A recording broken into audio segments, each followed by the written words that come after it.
Julius Hughes was 41 and spent most mornings in mud-stained work boots, inspecting damaged buildings across Grand Rapids. People assumed his ex-wife Vanessa had upgraded when she married Marcus Reed, just 3 months after the divorce.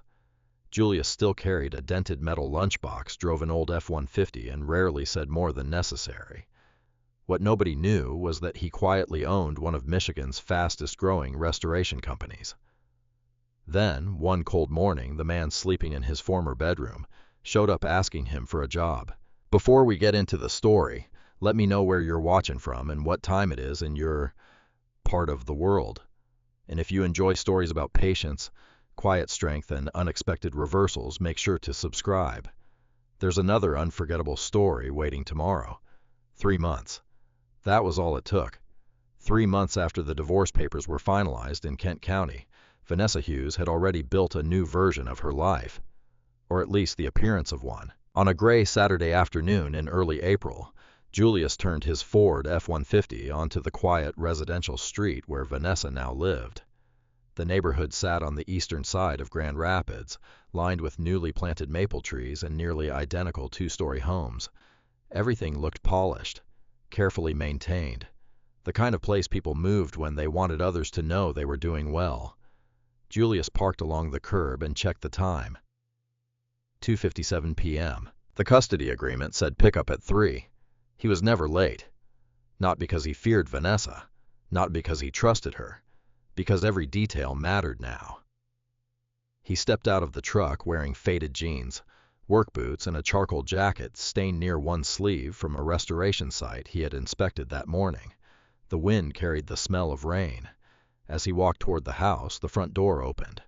Marcus Reed appeared first, tall, confident, perfectly styled. Even from 30 feet away, Julius could see the expensive watch on his wrist.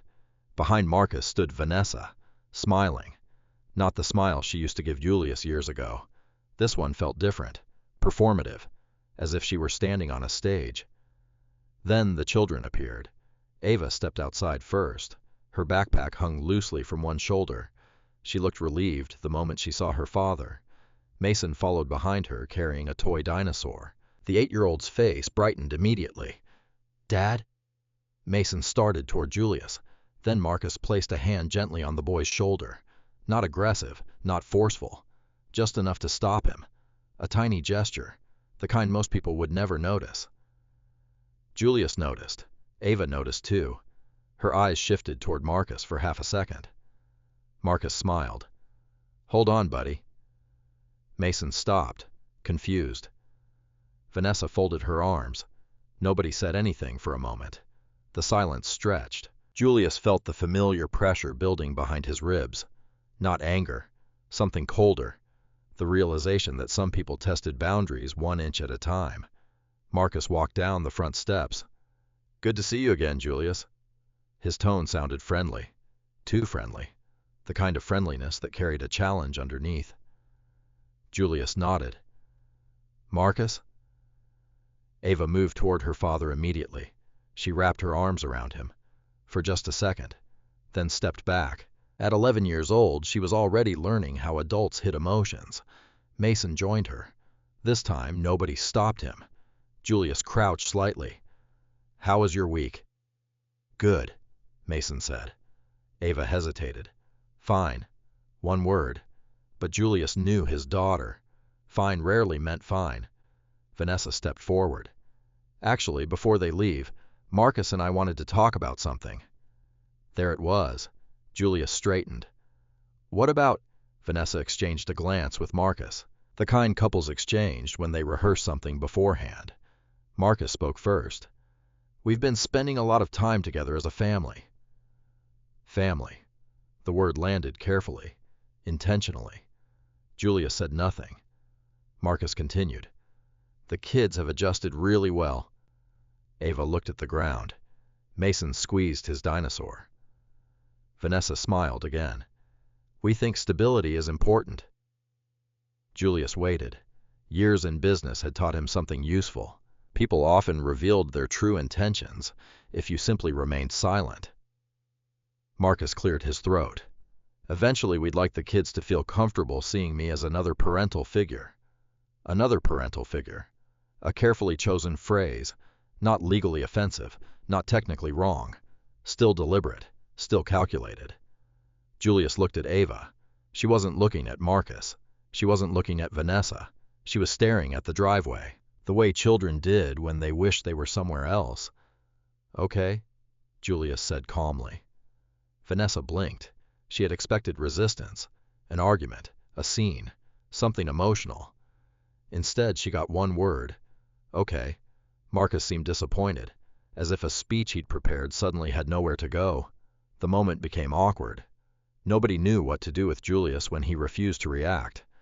A minute later, the children loaded their bags into the truck. Julius closed the tailgate. Ava climbed into the passenger seat. Mason settled into the back.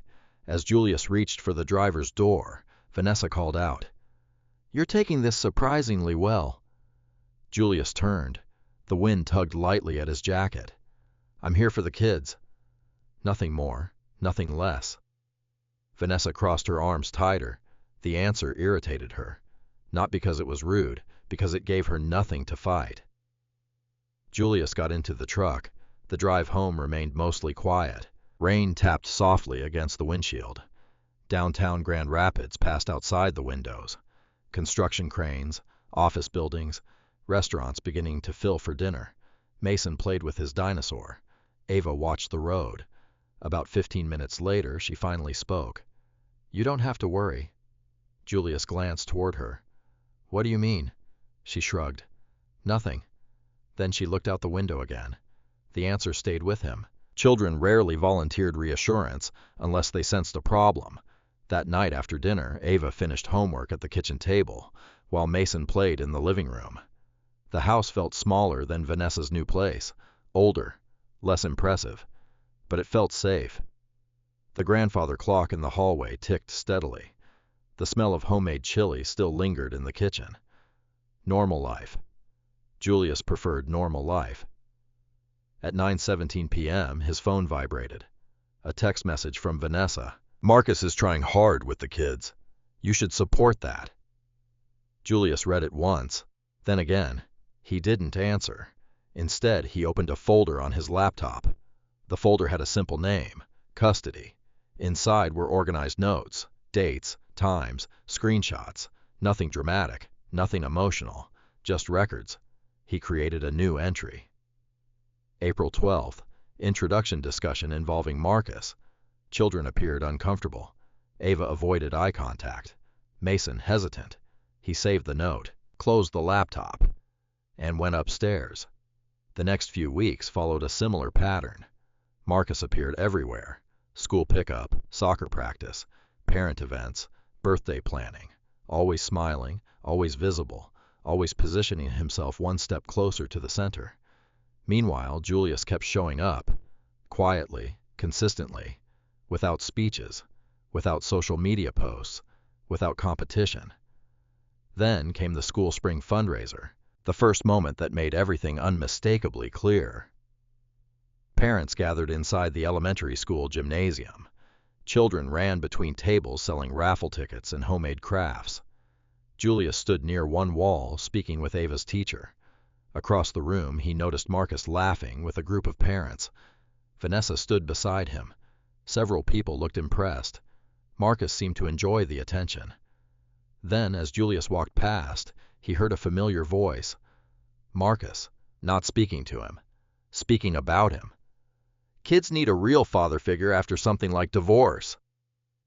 The words floated across the gym, soft enough to deny, loud enough to be heard. Julius stopped, not visibly, just long enough. Ava heard it too. He saw her face change instantly. The disappointment, the embarrassment, the anger, and that hurt more than the comment itself. Marcus finally turned and met Julius's eyes. A smile appeared, small, satisfied, like someone waiting for a reaction. Any reaction. But Julius simply looked at him, then looked at Ava, then back at Marcus, and said nothing. The silence lasted 3 seconds, maybe 4, long enough to make the smile fade, long enough to make Marcus uncomfortable. Then Marcus tried one final time, a little louder now. Sooner or later, kids need a real father around. The gym suddenly felt very quiet. Julius watched him carefully, and for the first time, he understood exactly what kind of game Marcus intended to play. The first family photo appeared 8 days later. Vanessa posted it on Facebook at 7:42 p.m. The caption was short: "Grateful for new beginnings." The picture showed Vanessa standing between Marcus and the children outside Millennium Park in Grand Rapids. Everyone was smiling. Everyone except Ava. Most people would never have noticed. The smile was there, technically, but it stopped at her mouth. It never reached her eyes. Within hours, the post collected dozens of comments. "Beautiful family. You deserve happiness. What a wonderful man." The reactions continued throughout the evening. Julius saw none of them until the next morning. Not because he avoided social media, because he rarely checked it. At 5:30 a.m., he was already driving toward a commercial fire restoration project near Wyoming, Michigan. Coffee sat in the cup holder. The radio played softly. The sunrise painted the sky orange above the highway. Normal, predictable, the kind of life many people mistook for failure because it wasn't flashy. When he stopped for fuel, his phone vibrated. A message from an old friend. Saw Vanessa's post. "Hope you're doing all right." Julius looked at the text, then opened Facebook. The photo appeared immediately. Thousands of people spent hours crafting perfect images online. Julius spent less than 10 seconds looking at this one. Not because it didn't matter, because something else caught his attention. Ava's expression. The same expression she wore at the school fundraiser. The same expression she wore outside Vanessa's house. Something wasn't right. He closed the app, put the phone away, and continued driving. Over the next month, the posts multiplied. Dinner photos, weekend trips, shopping outings, birthday celebrations. Marcus seemed determined to document every moment. One Saturday, he rented a white Mercedes-Benz GLS SUV. The next weekend, it was a black Escalade. Then a red Corvette convertible. The vehicles changed. The message stayed the same: success, status, winning. Friends began mentioning Marcus more often. Some people assumed Julius had disappeared emotionally from the children's lives. Others quietly concluded that Vanessa had upgraded. Julius heard the rumors. He ignored them, because none of those people attended parent-teacher conferences. None of them helped Mason with math homework. None of them sat beside Ava during late-night science projects. Their opinions carried very little weight. Still, he watched carefully. Not Marcus. The children. The changes were small at first. Mason became quieter. Not withdrawn. Not depressed. Just quieter. The boy who used to tell endless stories during dinner now answered questions with a few words. The boy who used to race through the front door suddenly moved slower, as if he were thinking about something he couldn't explain. Ava changed too, but differently. She became more observant, more protective. Several times Julius noticed her watching Mason before answering questions, as if she were checking whether her little brother felt safe speaking. That concerned him. Children shouldn't have to monitor a room before talking. One evening after baseball practice, Julius took both children to Culver's for dinner. The restaurant sat near 28th Street. Nothing fancy, just burgers, fries, and frozen custard. The kind of place their family had always enjoyed. Mason seemed happier there, relaxed, comfortable. He laughed twice during dinner. That alone told Julius something important. After they finished eating, Ava excused herself to use the restroom. For the first time all evening, Julius sat alone with his son. Mason pushed French fries around his tray. Quiet, thinking. Julius waited. Eventually, the boy spoke. "Marcus bought me a new bike." "That's nice." Mason nodded. Silence returned. Then another question. "Would you be mad if I liked it?" Julius looked at him. The question carried far more weight than a bicycle. Children often tested dangerous subjects through harmless words. "No." Mason seemed surprised. "Really?" "Of course." The boy stared down at the table. Julius continued. "You're allowed to like gifts." Another long pause. Then Mason whispered something so quietly, Julius almost missed it. "Mom says Marcus is trying harder than you did." The words landed heavily. Not because they hurt, because they revealed something. Adults sometimes forgot that children repeated what they heard. Julius felt disappointment, not anger, disappointment. A child should never feel responsible for comparing parents. He took a slow breath. "What do you think?" Mason immediately shrugged. "I don't know." That answer mattered too. Children usually knew more than adults realized. Ava returned before the conversation could continue. The moment disappeared, but Julius remembered every word. Later that week, another incident occurred, a small one, yet important. Ava called him after school. Her voice sounded normal, almost casual. "Dad." "Hey, sweetheart. Did you know Marcus signed Mason up for soccer?" Julius frowned slightly. "No. Mom said he forgot to tell you." Forgot. An interesting word. The custody agreement required both parents to share information regarding activities. Forgetting once might be accidental. Repeatedly forgetting became a pattern. Julius opened his laptop that evening. New entry.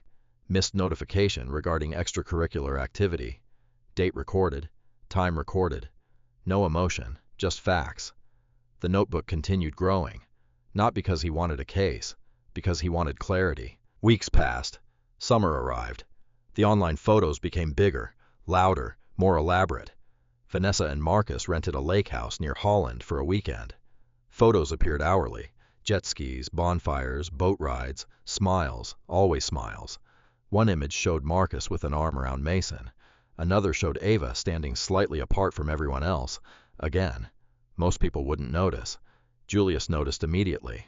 Then came the 4th of July. The children returned home after spending the holiday with Vanessa. The evening felt unusually quiet. Mason barely touched dinner. Ava kept glancing toward him. Something had happened. Julius could feel it. Not dramatic, but something. After dinner, he found Mason sitting alone on the back porch. The boy held a sparkler stick from the holiday, bent in half, broken. The sun had nearly disappeared behind the trees. The neighborhood was calm. Only distant sounds drifted through the evening air. Julius sat beside him. Neither spoke for a minute. Sometimes silence made room for honesty. Eventually, Mason broke it. "Can I ask something?" "Always." The boy stared at the yard. Then came the question. Small, simple, yet somehow heavier than everything else. "Do I have to call Marcus Dad?" The world seemed to stop for a second. Not because of the word, because of the uncertainty behind it.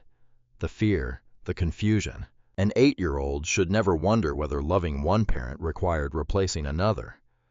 Julius looked at his son, really looked at him. Mason's eyes stayed fixed on the grass, waiting, nervous, as if the answer might hurt someone no matter what it was. And in that moment, Julius realized the problem was no longer about Marcus trying to impress people. It was no longer about social media photos, or expensive gifts, or public appearances. Something deeper was happening, something that could eventually affect the children far more than any custody schedule. Julius chose his next words carefully. Because once spoken children carried certain sentences for the rest of their lives. Fanfor Julius did not answer immediately. The evening air drifted across the backyard. A lawn sprinkler clicked rhythmically somewhere down the street. Mason waited, still staring at the grass, still gripping the bent sparkler stick. The question hung between them. "Do I have to call Marcus Dad?" Julius knew this moment mattered. Children often forgot lectures. They remembered answers, especially answers given during moments of uncertainty. "No." Mason looked up. For the first time since the conversation began. "No. No." Julius kept his voice calm. "You only call someone Dad if you want to." The boy stared at him, trying to decide whether the answer was really that simple. "What if Mom gets upset?" Julius felt something tighten in his chest. Not anger, concern. An 8-year-old should not be worrying about managing adult emotions. "You don't have to choose between people, Mason." The boy said nothing. "You already have a dad." Mason's eyes began to water slightly. Not enough to cry, just enough to reveal how much pressure he had been carrying. Julius reached over and squeezed his shoulder. The conversation ended there. Not because there was nothing else to say, because children often needed space more than explanations. A few minutes later, Mason went inside. Julius remained on the porch, thinking, watching darkness settle over the neighborhood. The problem wasn't Marcus, not entirely. The problem was what Marcus represented: instability, competition, a man trying to force relationships instead of earning them. And most concerning of all, the children were beginning to feel trapped in the middle. The next morning, Julius called Danielle Brooks. Her office overlooked the Grand River downtown. She had handled family law cases for nearly 15 years. More importantly, she rarely reacted emotionally. That was one reason Julius trusted her. When she answered, he explained the recent events, the fundraiser, the comments, the pressure surrounding Marcus, Mason's question. Danielle listened carefully. She rarely interrupted. When he finished, she remained silent for several seconds. Finally, she spoke. "Have you documented all of it?" "Most of it." "Document all of it." Julius leaned back in his office chair. The office occupied the second floor of a modest building owned by Hughes Restoration Group. Nothing extravagant, just practical. "What exactly are we building here?" Danielle answered immediately. "The truth." Julius appreciated that response. No dramatic promises, no guarantees, just facts. Danielle continued. "Courts don't care who tells the better story." She paused. "They care who proves it." After the call ended, Julius opened a fresh notebook. Not a digital file this time, a physical notebook. Black cover, college-ruled pages. Simple. Every page received a date. Every entry remained factual. No opinions, no assumptions, only observations. April 12th. Marcus introduced as parental figure. Children visibly uncomfortable. July 4th. Mason asked if he must call Marcus Dad. Child appeared distressed. Page after page, day after day. The notebook slowly grew. A month later, the first significant custody issue appeared. Vanessa requested a schedule change. Nothing unusual. Parents adjusted schedules all the time. The problem was timing. She texted 30 minutes before exchange, again, then again 2 weeks later, and again after that. Each time Marcus somehow became involved. Marcus would text instead. Marcus would call. Marcus would explain. Marcus would negotiate.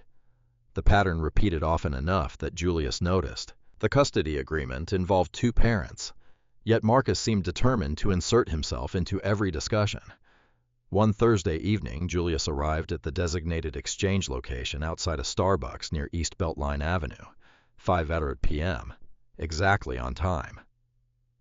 The children were supposed to arrive with Vanessa. Instead, Marcus pulled into the parking lot alone, a black luxury SUV. Leased. Julius recognized the temporary registration tag. Marcus stepped out smiling, always smiling. Vanessa got tied up. Julius looked around. No children. "Where are Ava and Mason?" "They're finishing dinner." The exchange had been scheduled for weeks. Marcus shrugged. "There'll be another 30 minutes. Julius checked his watch, then opened his notebook. Marcus noticed immediately. The smile weakened. "What are you writing?" "The time." Marcus laughed. A short laugh, not genuine. "You keep records of everything." Julius wrote another line, then closed the notebook. "I keep records of important things." For a brief moment, something flashed across Marcus's face. Annoyance. Then it disappeared. The smile returned. 38 minutes later, Vanessa finally arrived with the children. 38 minutes. Julius wrote that down too. Weeks continued passing. More small incidents emerged. Missed communications, unexpected schedule changes, last-minute decisions involving the children, none severe enough individually to matter. Together, they began forming a pattern. Patterns mattered. One Friday afternoon, Ava called from school. The assistant principal needed a parent signature for an academic program. Vanessa couldn't be reached. Marcus attempted to sign. School policy wouldn't allow it. Julius left a job site and drove directly there. Problem solved. Another notebook entry. Then came the voicemail, the first truly useful piece of evidence. It happened in late August. A custody exchange ended awkwardly. Nothing major, just tension. Marcus had attempted once again to discuss parenting decisions directly with Julius. Julius politely declined. The conversation lasted less than a minute. That evening, his phone rang. Unknown number. He ignored it. The caller left a voicemail. Julius listened to it the next morning. Marcus's voice filled the speaker. The message began calmly, then deteriorated. The tone shifted. Confidence became frustration. Frustration became hostility. Nothing criminal, nothing dramatic, but enough. Enough to reveal character. Enough to demonstrate pressure. Enough that Danielle would be interested. Julius listened twice, then saved the recording. Later that afternoon, he forwarded it to Danielle. She called within an hour. "You saved the original?" "Yes." "Good." Her voice carried a hint of satisfaction, not because the message helped their case, because evidence was finally appearing naturally. No traps, no manipulation, just consequences. Danielle asked several questions, then said something Julius would remember. Men like Marcus always believe they're smarter than the process. Julius remained silent. They eventually create their own evidence. That evening, Vanessa called. Her tone sounded irritated. "Marcus says you're recording everything." "I'm documenting custody issues." "That's ridiculous." Julius looked through the office window. Below him, crews loaded equipment into company trucks. The sun was setting, another workday ending. "No," he said quietly. "It's responsible." Vanessa scoffed. "You sound paranoid." Julius didn't respond, because he wasn't documenting possibilities. He was documenting realities. There was a difference. The conversation ended shortly afterward, but something changed. For the first time since the divorce, Julius sensed the situation evolving, not improving, not worsening, revealing itself. People could maintain appearances for months, sometimes years, but consistency eventually exposed everyone, including Marcus, especially Marcus. A few days later, Danielle invited Julius to her office. She spread several documents across a conference table: custody schedules, school records, communication logs, voicemail transcripts, notebook entries. The growing file looked surprisingly thick. Danielle reviewed everything carefully, page by page. Then she leaned back in her chair. "What do you think?" Julius asked. Danielle folded her hands. "The same thing I thought when you first walked in." Julius waited. She tapped the voicemail transcript, then the communication logs, then the notebook. "Keep going." "That's it." "That's it." He frowned slightly. Danielle smiled. "The strongest cases aren't built in court." She pointed at the documents. "They're built here." Julius looked down at the growing stack of evidence. Months of patience, months of restraint, months of refusing to react. Suddenly, they no longer felt passive. They felt purposeful. As he gathered the documents to leave, Danielle stopped him. One final observation, one final warning. "Don't get emotional now." Julius nodded. "Why would I?" Danielle looked directly at him, because she had seen hundreds of similar situations, because she knew exactly how these stories usually unfolded. Because men like Marcus always leave a trail, and for the first time, Julius began wondering how long that trail had already become. Most people who met Julius Hughes made the same mistake. They saw the truck, the work boots, the faded Carhartt jacket. Then they stopped looking. That had been happening for years, long before Vanessa left, long before Marcus entered the picture, long before Hughes Restoration Group became one of the fastest-growing commercial restoration companies in western Michigan. The misunderstanding never bothered Julius. In fact, it helped. People revealed a great deal when they believed someone was ordinary. On a cool September morning, Julius stood inside a 6-story office building near downtown Grand Rapids that had suffered severe water damage after a pipe burst during a holiday weekend. Construction crews moved through the hallways. Industrial fans hummed. The smell of fresh drywall filled the air. A project superintendent approached him carrying a clipboard. "We finished the 4th floor inspection." Julius nodded. Any surprises? Less damage than expected. Good. The superintendent smiled. Want me to update the client? I'll do it. The man nodded respectfully and walked away. No hesitation, no second guessing. Inside the company, everyone knew exactly who Julius was. Not because he demanded authority, because he had earned it. 15 years earlier, he had started with a pickup truck and a storage unit. One truck, one employee, one contract. That was all. Back then, he worked 16-hour days. He performed inspections during daylight and paperwork at night. Many weekends disappeared entirely. There had been years when he barely slept, years when failure seemed more likely than success. But he kept building, slowly, patiently, project after project, client after client. The company grew, then grew again. Municipal contracts followed. Insurance partnerships followed. Large-scale commercial restoration followed. By 41, Julius employed more than 100 people across western Michigan. Yet he still visited job sites personally, still carried tools when necessary, still wore work boots. Vanessa had never understood that part. Toward the end of their marriage, she often asked the same question. Why do you still dress like that? The answer had always been simple. Because this was who he was. Success had changed his bank account. It hadn't changed his values. Around noon, he returned to company headquarters. The building sat in an industrial district near the Grand River. Practical, efficient, nothing flashy, exactly the way Julius preferred it. As he entered the operations department, several employees greeted him. Morning, boss. How'd the inspection go? Client happy, normal conversations, professional conversations, the kind that happened every day. Julius walked into his office carrying a stack of reports. A notification waited in his email. Risk assessment review, one of dozens he received each week. Normally, these reports required only a quick glance. Potential vendors, potential subcontractors, credit evaluations, pending litigation, routine business information. He opened the file, scrolled through several pages, then stopped. A familiar name appeared. Marcus Reed. Julius read the lines again, then once more.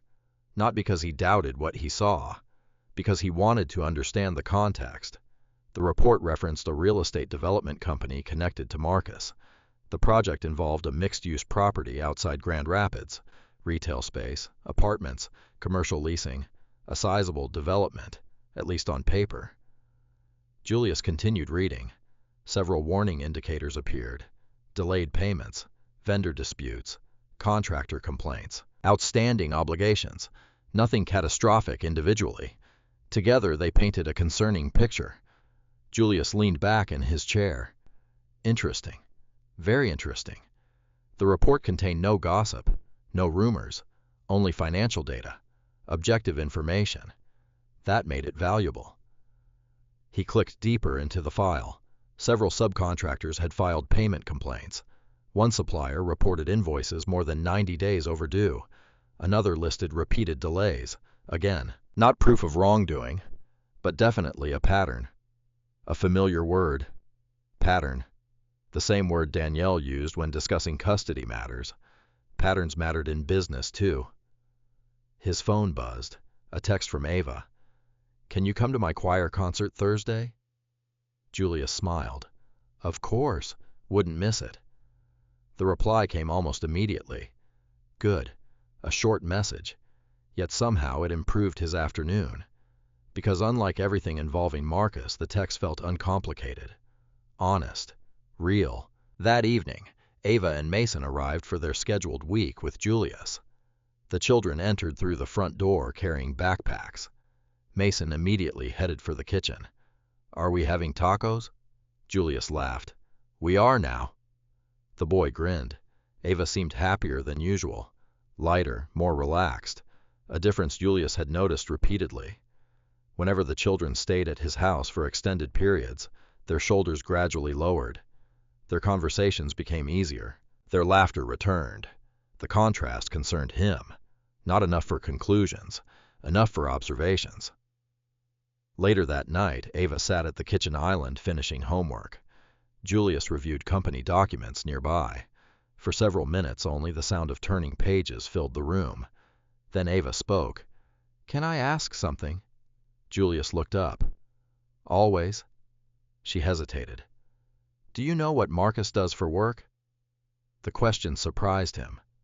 "Real estate development, I think." Ava nodded slowly. "That's what he says." "What he says." Interesting wording. Julius closed the report he was reading. "What makes you ask?" Ava shrugged, but not convincingly. "He talks about money a lot." That answer came quickly. Too quickly. Meaning she had thought about it before. "Lots of adults talk about money. Not like Marcus." Julius waited. Ava continued. "He always talks about people who have less money." There it was. A child describing something adults often ignored. Character. Children rarely cared about income.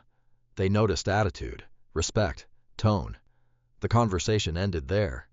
But Julius filed it away mentally. Another observation. Another piece of context.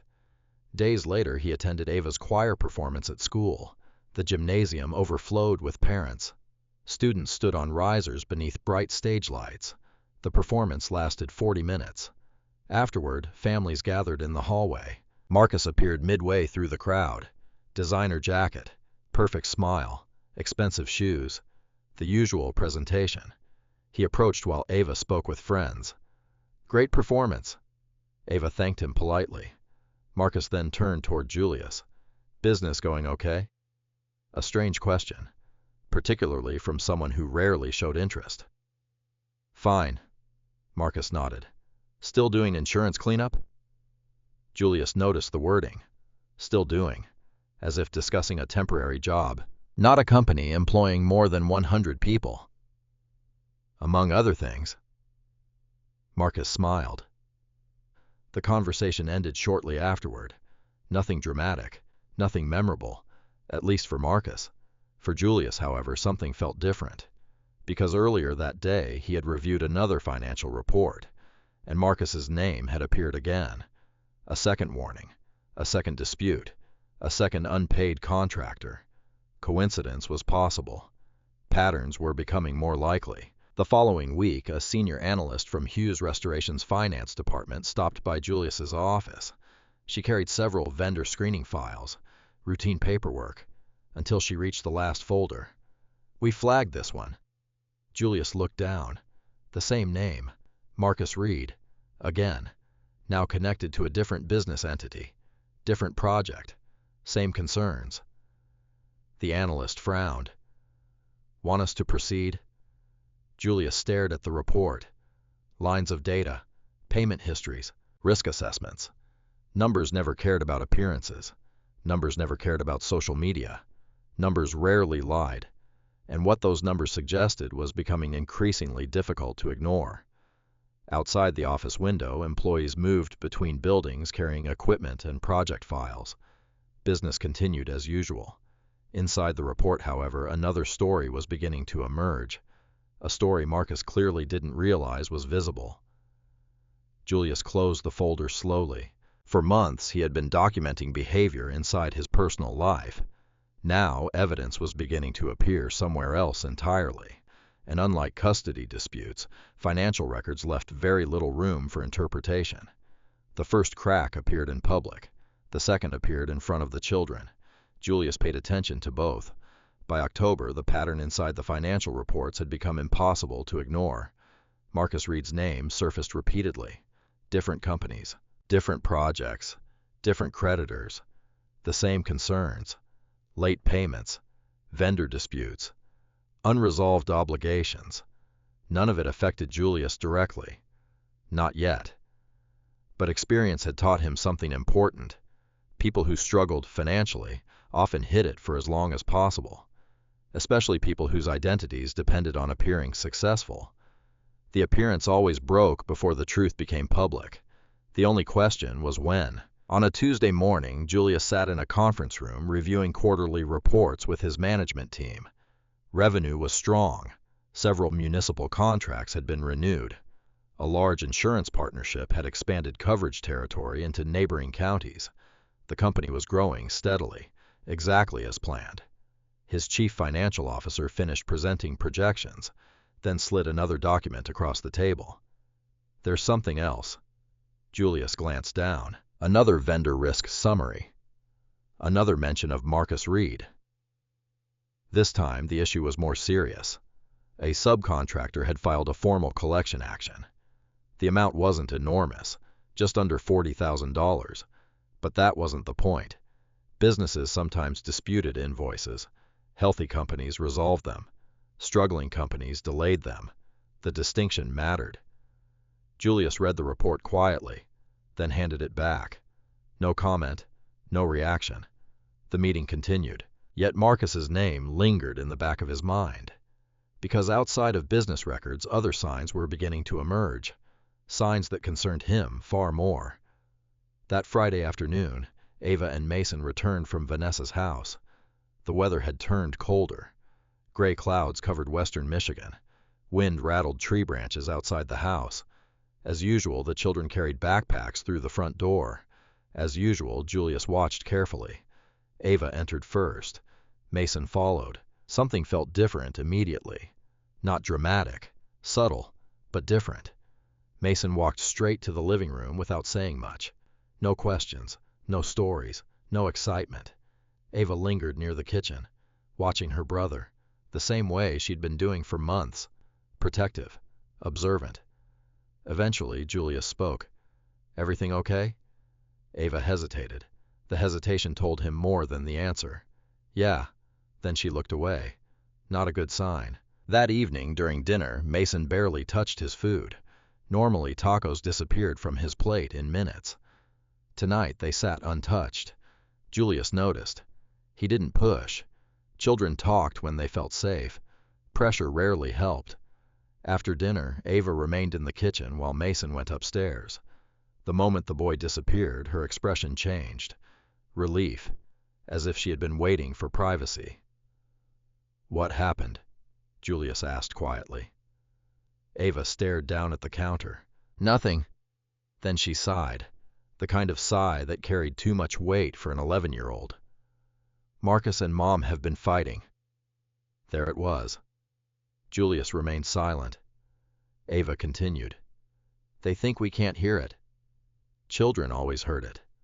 Adults often underestimated walls, underestimated timing, underestimated children. "About what?" "I don't know." Ava paused.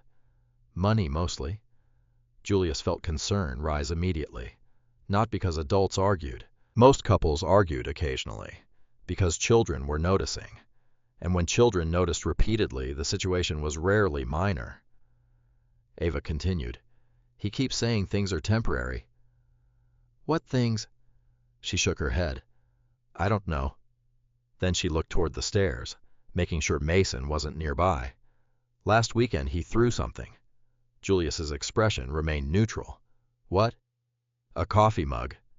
The answer landed heavily, not because it proved danger, because it demonstrated escalation. Arguments, stress, loss of control. The exact environment children shouldn't be trapped inside. Julius asked no additional questions, not because he wasn't interested, because Danielle had warned him repeatedly. Never interrogate the children. Never turn them into witnesses. Listen, observe, document, nothing more.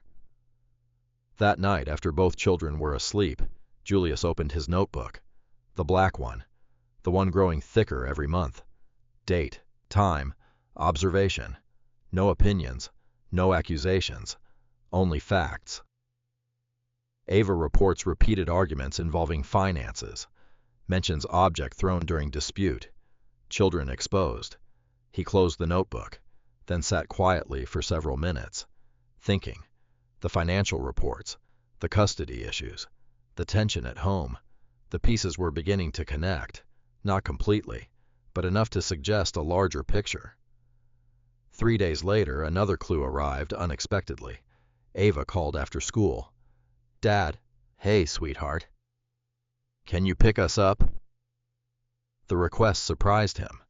Normally, Vanessa handled transportation that day. What happened? Mom's running late. Julius checked the time. School had ended 40 minutes earlier. Where are you? Still waiting. Julius was already reaching for his keys. I'll be there. 20 minutes later, he pulled into the elementary school's parking lot. Ava and Mason sat on a bench near the entrance, alone. The school office staff remained nearby, watching, waiting. Ava climbed into the truck. Mason followed. Neither said much. Halfway home, Julius finally asked, "Did Mom call?" Ava nodded. "Marcus was supposed to pick us up. Did he?" "No." Simple answer. Simple fact. Another notebook entry waiting to happen. But what concerned Julius wasn't the missed pickup. It was the expression on Ava's face. Not surprise, not frustration, expectation, as if she had anticipated disappointment. Children should not become accustomed to unreliable adults. The realization stayed with him all evening. Then came the receipt, the smallest piece of evidence so far, yet somehow the most revealing. It happened on a Sunday morning. The children were helping clean out the truck after a soccer game. Mason carried sports equipment inside. Ava sorted snacks and water bottles. Then she walked toward Julius holding a crumpled piece of paper. "I found this." He glanced at it casually. At first it looked unimportant, just a damaged receipt, partially torn, wrinkled, folded several times. "Where?" "Marcus's truck." Julius frowned slightly. "How did it get here?" "He used our equipment bag last weekend." Ava handed it over. The paper was badly damaged. Most people would have thrown it away immediately. Julius almost did. Then he noticed something. A logo, a business name, and several payment-related entries. Past due, final notice, collection warning. Not enough information to prove anything. Enough to attract attention. He looked at Ava. "Thanks." She shrugged, then headed inside. The receipt remained in Julius's hand. For a long moment he simply stared at it. Not because of the amount, not because of the company, because random pieces of information were beginning to point in the same direction. Financial strain, missed responsibilities, growing instability. Eventually, he folded the receipt carefully and placed it inside the notebook. Later that week, he met Danielle for lunch near downtown. Nothing formal, just a conversation. He updated her on everything. The arguments, the pickup issue, the children's observations, the receipt. Danielle listened carefully, then stirred her coffee. "What worries you most?" Julius answered immediately. "The kids." Not Marcus, not Vanessa, not Court. The children. Always the children. Danielle nodded. "I figured." She remained silent for a moment, then offered a warning. Financial pressure changes people. Julius already knew that. He had lived through difficult years himself. The difference was how people responded. Some became more disciplined. Others became reckless. The distinction mattered. As lunch ended, Danielle gathered her notes. Before leaving, she paused. One final observation. "Keep documenting." Julius almost laughed. "You always say that, because it keeps proving useful." She stood, then added something else, something far more significant. "If this situation keeps deteriorating eventually, someone will make a mistake." Julius watched her leave. The words stayed with him. Not because he wanted mistakes, because he could already feel one approaching. At home that evening, Ava sat at the kitchen table doing homework. Mason watched television nearby. Normal, peaceful, safe. The contrast between this house and what the children described elsewhere seemed to be growing. And somewhere inside Grand Rapids, Marcus Reed was still trying to maintain an image that looked increasingly expensive to sustain. An image that was beginning to crack. The only question now was how much pressure it could withstand before something finally broke. The call came at 8:43 p.m. on a Saturday. Julius remembered the exact time, because it was burned into his memory long before it was written into his notebook. Outside, freezing rain tapped against the windows. November had arrived early and without mercy. The temperature had dropped throughout the day, turning roads slick and sidewalks dangerous. Julius sat alone in his living room, reviewing estimates for an upcoming municipal contract. The children were spending the weekend with Vanessa. Nothing unusual, nothing concerning, at least not yet. Then his phone rang. Ava. He answered immediately. "Hey, sweetheart." There was no greeting on the other end, only breathing, fast breathing. Then Ava spoke. "Dad?" Something in her voice made Julius stand up instantly. His chair rolled backward. "What happened?" "It's Mason." The room suddenly felt smaller. "What about Mason?" "He's sick." Julius was already reaching for his jacket. "How sick?" A pause, then words no parent ever wanted to hear. "He's burning up." Julius moved toward the front door. "Where's your mom?" Another pause, longer this time. The answer came quietly. "They left." Julius stopped walking. For a moment he wasn't sure he had heard correctly. "They what?" "They left." Ava's voice trembled. "Marcus said they'd be back in a little while." The clock on the wall ticked loudly. Each second felt heavier than the last. "How long ago?" "Maybe 3 hours." 3 hours. Julius closed his eyes briefly, not in anger, in disbelief. 3 hours, 2 children alone, one of them sick. He forced himself to remain calm. Ava listened carefully. "Okay. Is Mason awake?" "Barely." That answer accelerated everything. "Put me on speaker." A moment later he heard faint movement, then a weak voice. "Dad." Mason sounded exhausted, confused. His words dragged together. Julius didn't need a thermometer to know something was wrong. "I'm coming." The boy sniffled. "Okay." Julius ended the call, grabbed his keys, and left. The drive across Grand Rapids felt endless. Rain mixed with sleet. Traffic lights seemed deliberately slow. Every minute stretched. Yet even during the drive, Julius remained focused. Not emotional, not reckless. Focused. He called Vanessa. No answer. He called again. Voicemail. Then Marcus. Straight to voicemail. Again. Nothing. He documented every call automatically. Time, duration, no response. By the time he reached Vanessa's neighborhood, 41 minutes had passed. The house was dark except for a light in the living room. Ava opened the door before he knocked. The relief on her face said everything. Inside, Mason lay curled on the couch beneath 2 blankets. His cheeks were red. His breathing sounded wrong. Too shallow, too fast. Julius knelt immediately. The boy's skin felt hot. Dangerously hot. "Did he eat?" Ava shook her head. "Not really." "Drink?" "Some water." Julius checked the thermometer. 104.1. His stomach tightened. Not panic. Urgency. A child with a temperature that high needed medical attention. Immediately. "Get your coat." Ava didn't ask questions. She was already moving. Within minutes they were back in the truck. Mason sat slumped against the seat, barely awake. Rain hammered the windshield. The nearest choice was obvious. Helen DeVos Children's Hospital. 15 minutes away. Every red light felt personal. Every slow vehicle felt unbearable. Yet Julius stayed controlled, because panic never drove faster than discipline.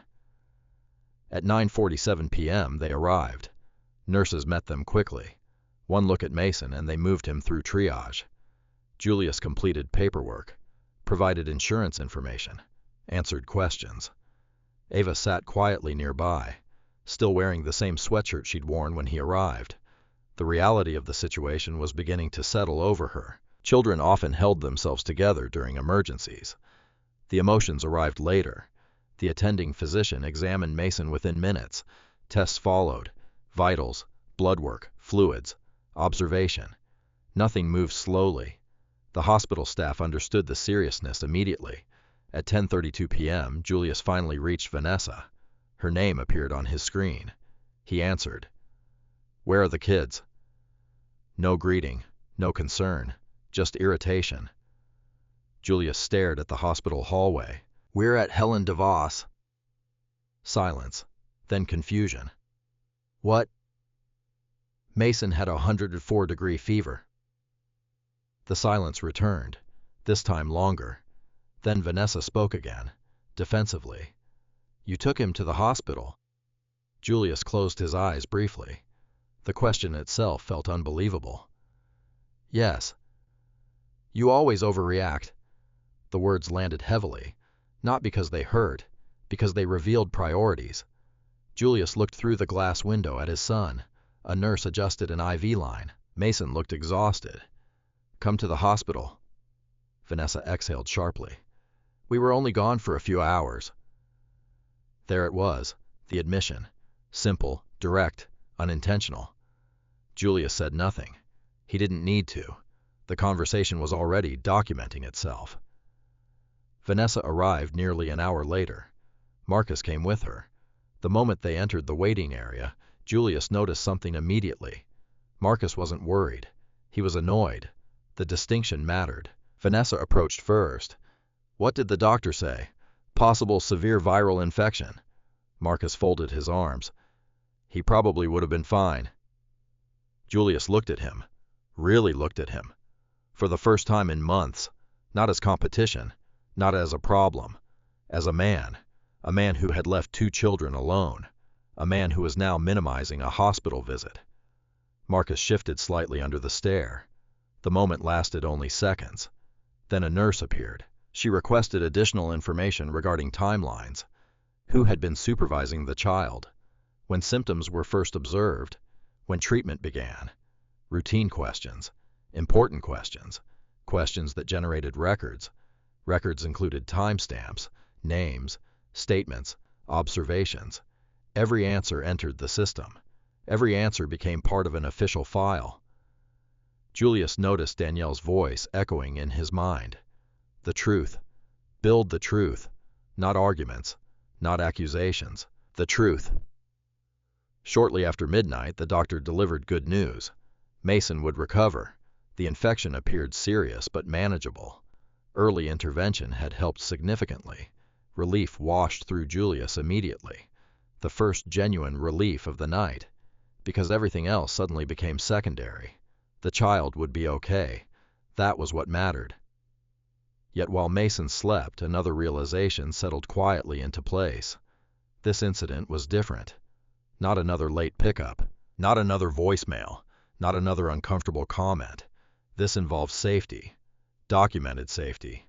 Hospital records, medical timelines, witnesses, professional observations, facts. At 1:18 a.m., Ava finally fell asleep in a waiting room chair. Julius draped his jacket over her, then sat beside her. The hospital hallway remained quiet. Machines beeped softly. Nurses moved between rooms. Outside rain continued falling across Grand Rapids. His phone vibrated. A message from Danielle. She often answered late, especially when children were involved. "Everything okay?" Julius stared at the screen, then typed a short response. "Hospital. Mason. Left alone while sick." Within seconds, her reply arrived. "Save everything." He looked toward the treatment room, toward the paperwork, toward the timestamps, toward the hospital staff who had documented every stage of the evening. Everything already was saved. For months, Julius had hoped the situation would stabilize. For months, he had believed patience might be enough. Tonight changed that. Not because he wanted a fight, because responsibility sometimes required action. And for the first time since the divorce, he suspected Danielle might say the words she had been avoiding. Emergency custody motion. The realization stayed with him until sunrise. Because once children entered a hospital after being left alone, the situation no longer belonged entirely to the parents. It belonged to evidence, and evidence had just become much harder to ignore. The emergency motion was filed on a Tuesday morning. Danielle Brooks submitted it to the Kent County Family Court, less than 48 hours after Mason left the hospital. She did not exaggerate. She did not dramatize. She didn't need to. The facts were strong enough on their own. 2 children left alone. 1 child suffering from a high fever. A hospital visit.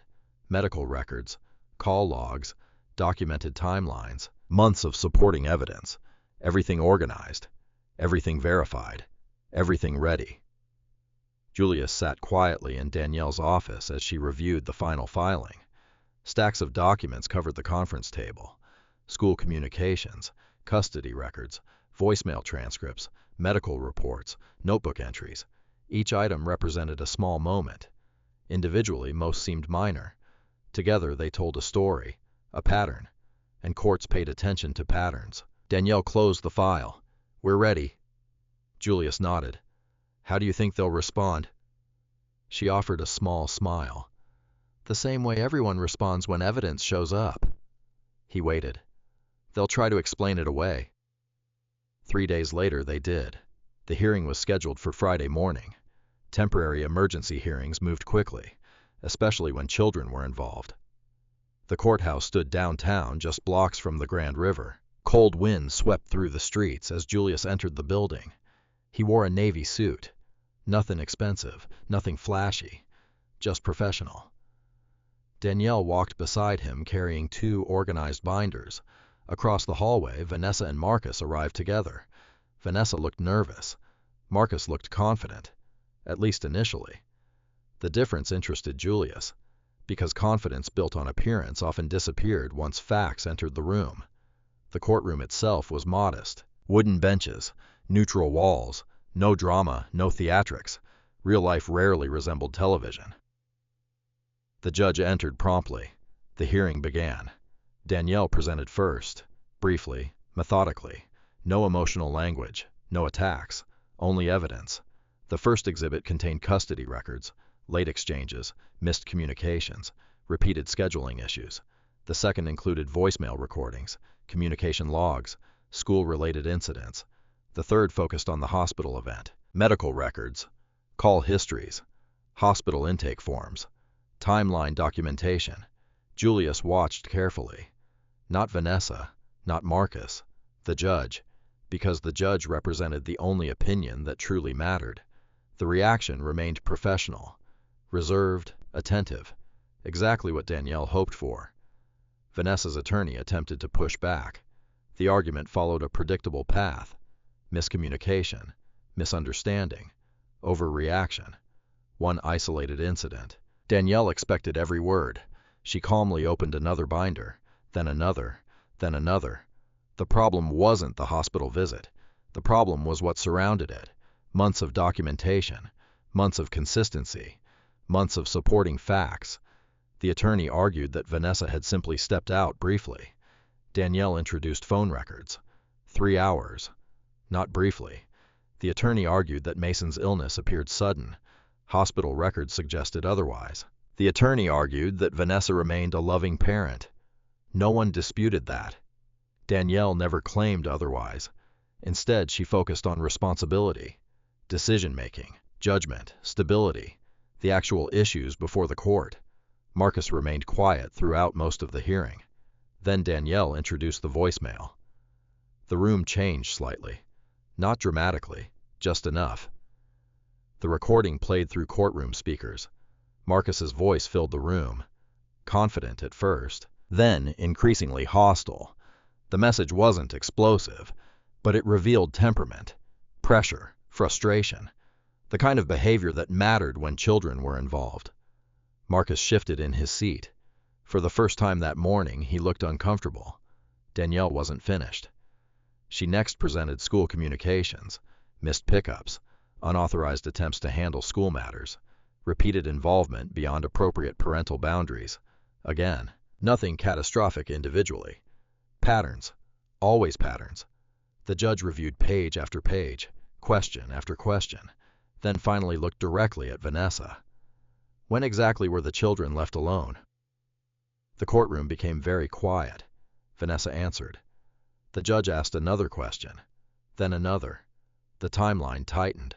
The details became harder to reconcile.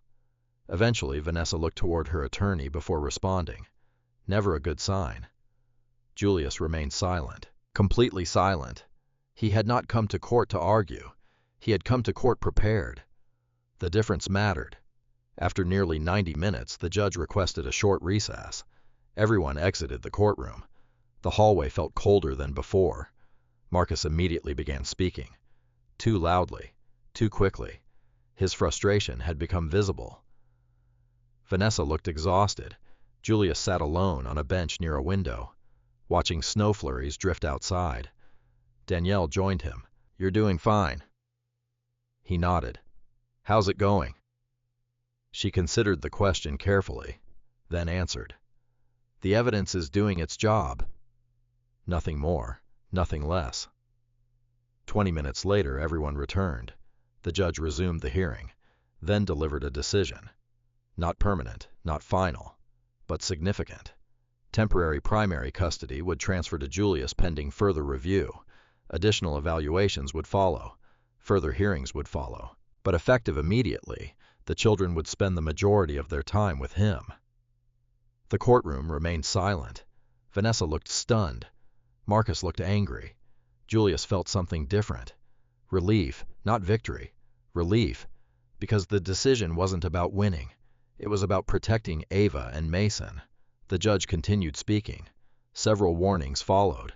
Communication requirements, parenting expectations, behavioral concerns, documentation standards. Everything entered the record. Everything became official. Then came one final observation. The judge looked directly at Vanessa. "The court expects stability around these children." Simple words, yet powerful, because they summarize the entire case. Stability, not appearances, not social media, not image. Stability. The hearing ended shortly afterward. People gathered documents. Attorneys exchanged paperwork. The tension slowly drained from the room. Then something unexpected happened. As Julius collected his binder, he looked up. Marcus was staring at him. Not casually, directly. The expression was different than before. The confidence was gone. The smirk was gone. For months, Marcus had viewed Julius as a man he had replaced, a man he had outperformed, a man who could be dismissed. That belief was beginning to disappear, because courtroom outcomes rarely cared about charisma. They cared about preparation, and for the first time, Marcus seemed to realize how much preparation had already occurred. The stare lasted only a few seconds. Then Marcus looked away first, a small moment, yet revealing. Outside the courthouse, the air felt sharp and cold. Snow drifted across parked cars. Traffic moved slowly through downtown Grand Rapids.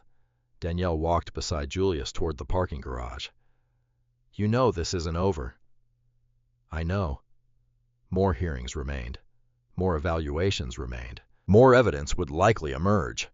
The larger battle still existed, yet something fundamental had changed. For the first time since the divorce, the system had examined the facts, and the facts had spoken clearly. As they reached the garage entrance, Danielle stopped. "There will be more pressure now." Julius looked at her. "What kind?" "People usually react badly when consequences arrive." He nodded slowly, because he suspected she was right. Marcus's financial situation was deteriorating. Vanessa's household was becoming unstable. The custody ruling had just delivered another blow. Pressure was building everywhere, and pressure revealed character. Danielle headed toward her car. Julius stood alone for a moment. Snowflakes landed on his jacket. Then his phone buzzed. A text message from Ava. How did it go? He stared at the screen, smiled slightly, then typed a short reply.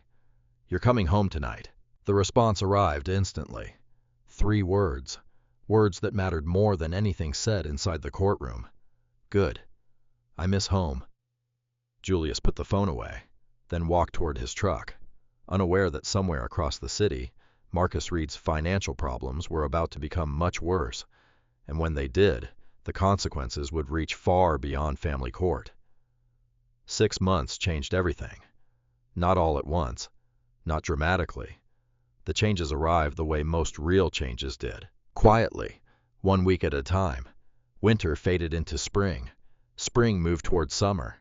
And for the first time since the divorce, Julius felt something he hadn't experienced in a long while. Peace. Not complete peace. The custody case still existed. Additional reviews still remained. Vanessa still struggled to accept the court's decision.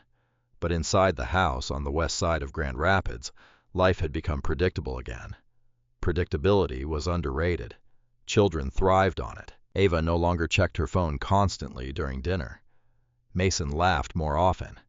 The tension that had followed them for months slowly began to dissolve. Every morning followed a familiar rhythm: breakfast, school, work, homework, dinner, normal life, the kind of life that never appeared on social media, the kind that mattered anyway.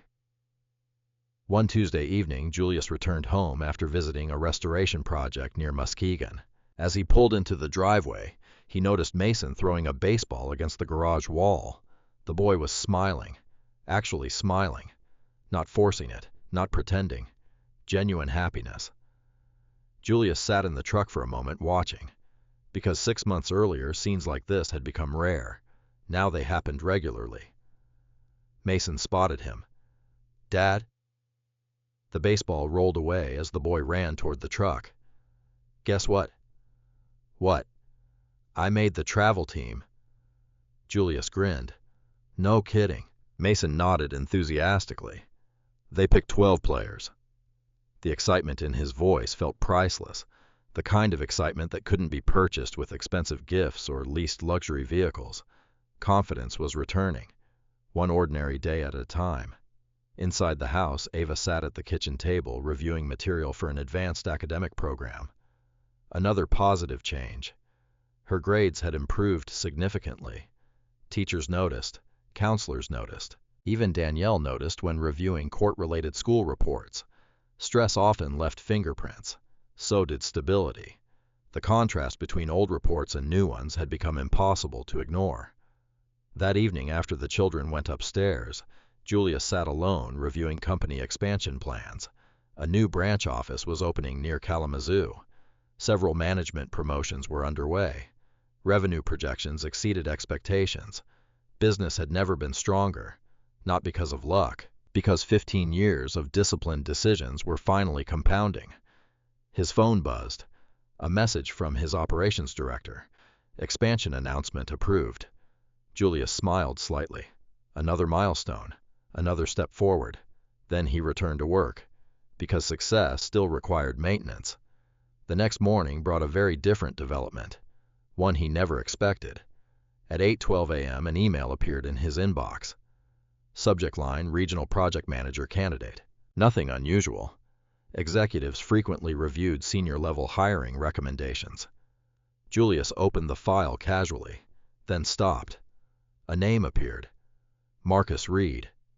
For several seconds, he simply stared at the screen. The same Marcus Reed. Not a coincidence. Not another person. The actual Marcus, applying for employment, inside Hughes Restoration Group. Julius leaned back slowly. Interesting. Very interesting. He opened the attached resume. The document presented a familiar version of Marcus. Confident, accomplished, successful. Several development projects listed. Leadership experience, strategic planning, business growth. On paper it looked impressive. Yet Julius knew something the hiring department did not. The paper represented only part of the story. He continued reading. The employment history ended recently. Very recently. Much sooner than expected. Which raised obvious questions. A knock interrupted his thoughts. His HR director entered carrying additional candidate files. "Morning." "Morning." She placed the folders on his desk, then noticed the resume already open. "Oh." A slight smile appeared. "You saw that one?" Julius nodded. "What do you think?" The HR director hesitated. Professional curiosity mixed with caution. "We haven't made recommendations yet." Fair answer. Julius appreciated that. "What are the concerns?" She opened her tablet. "Several employment gaps." She scrolled. "Some references declined to participate." Another scroll. "And there are questions regarding project outcomes." Nothing shocking. Nothing surprising. Still, interesting. Julius thanked her. The conversation ended. Yet after she left, he continued studying the resume, because it represented something larger than employment. It represented collapse. 6 months earlier, Marcus had projected wealth, confidence, control. Now he was looking for work. Real work. The kind that required accountability. The kind measured through performance rather than appearance. Later that afternoon, Another piece of information arrived, this time through public records. One of Hughes Restoration's analysts routinely monitored construction and development activity throughout western Michigan. The report landed on Julius's desk. Several projects associated with Marcus's development group had officially stalled. Financing issues, contractor disputes, lender actions. The details varied. The direction remained consistent, downward. The cracks Julius had noticed months earlier had widened considerably. At home that evening, Ava asked an unexpected question. "Have you heard from Mom lately?" Julius glanced up from the dinner table. "A little." Ava poked at her food. "She seems tired." The observation carried concern rather than criticism. Ava still loved her mother. That had never changed. Children often managed complicated emotions better than adults. Julius chose his response carefully. "She's probably dealing with a lot." Ava nodded. That seemed enough. The conversation moved on. Yet later that night, Julius found himself thinking about Vanessa, not with resentment, not even with satisfaction, simply curiosity, because for years she had viewed Marcus as the answer, the upgrade, the better option. Now the image was crumbling, and reality was becoming harder to avoid. 2 weeks later, the hiring process advanced. Several candidates remained under consideration. Marcus remained among them, not because of special treatment, because HR followed procedure, professional procedure, exactly as they should. One Friday morning, the final interview list arrived. Julius reviewed the names. 4 candidates, 1 position, 3 unfamiliar names, and Marcus Reed. The irony almost made him laugh. Almost. Instead, he approved the interview schedule, then moved on to other work. But later, as he stood near the conference room overlooking the operations floor, he found himself reflecting on the situation. 6 months earlier, Marcus had viewed him as irrelevant, a man in work boots, a man driving an old truck, a man whose value seemed easy to dismiss. Now that same man unknowingly controlled the company where Marcus hoped to find employment. Life rarely created symmetry that perfect. Yet Julius felt no desire for revenge, because revenge required emotional investment, and Marcus no longer occupied that much space in his life. The children were thriving. The company was growing. The future looked promising. That mattered more. Still, one fact remained impossible to ignore. Sooner or later, Marcus would walk through the front doors of Hughes Restoration Group. Sooner or later, he would discover exactly who owned the company. And sooner or later, both men would sit across from one another in the same room. Julius closed the candidate file, then placed it neatly on his desk, because whatever happened next, he intended to handle it the same way he handled everything else, calmly, professionally, and entirely on the basis of facts. Unfortunately for Marcus, facts were becoming increasingly difficult to escape. The interview was scheduled for 10:00 a.m. on a Thursday. Marcus arrived at 9:37, early. That alone told Julius something. People arrived early when they needed something. The security camera feed displayed the front lobby in real time. Julius stood inside his office on the second floor, watching the monitor mounted near the wall. The image showed Marcus stepping through the glass entrance doors. For a moment he simply looked around, taking everything in. The reception area, the operations board, the project maps, the awards displayed behind glass, the steady flow of employees moving through the building. Professional, organized, successful. Very different from the picture Marcus probably carried in his mind. Years earlier, he had met Julius in work boots, at soccer fields, school events, custody exchanges, driveways, never boardrooms, never executive meetings, never corporate offices. The receptionist greeted him politely. Marcus smiled, a practiced smile, one Julius recognized immediately, the smile of someone trying very hard to appear confident. The receptionist asked him to sign in, then directed him toward the waiting area. Marcus sat down, crossed one leg over the other, checked his phone, looked around again. Julius continued watching, not out of spite, out of curiosity, because people revealed things when they believed nobody was paying attention. 10 minutes later, Melissa Carter from Human Resources entered the lobby. She greeted Marcus warmly. Professional. Friendly. Exactly as she greeted every candidate. Marcus stood, shook her hand, then disappeared down the hallway.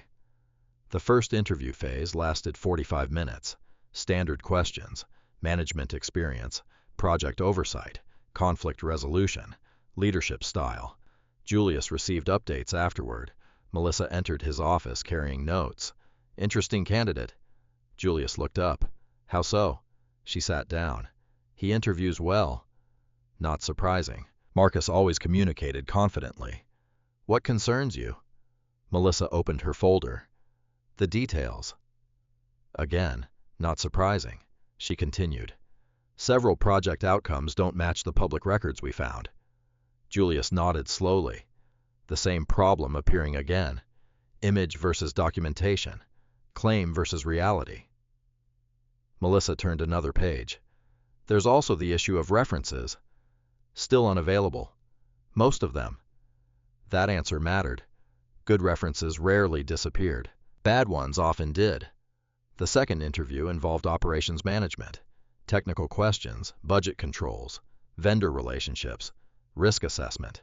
The areas where charisma mattered less, the areas where facts mattered more. By noon, the interview process was complete. Almost complete. One final stage remained. Executive review. Normally reserved for senior management candidates. Marcus didn't know exactly who would conduct it, only that a company executive wanted a final conversation. At 12:53 p.m., Melissa walked Marcus into conference room B. The room overlooked the operations floor below. Glass walls, simple furnishings.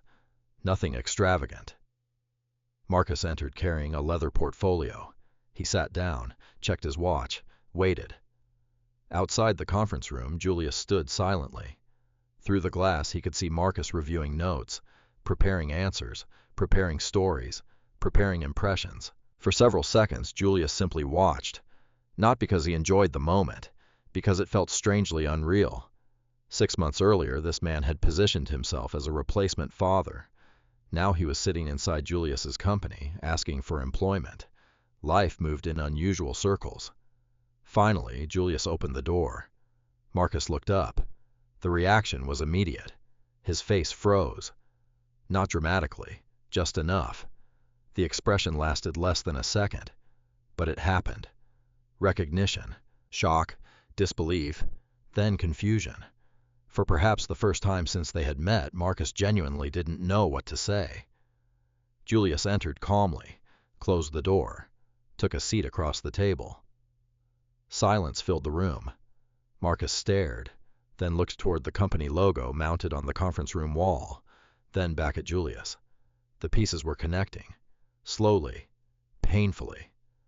Julius? The question sounded almost uncertain.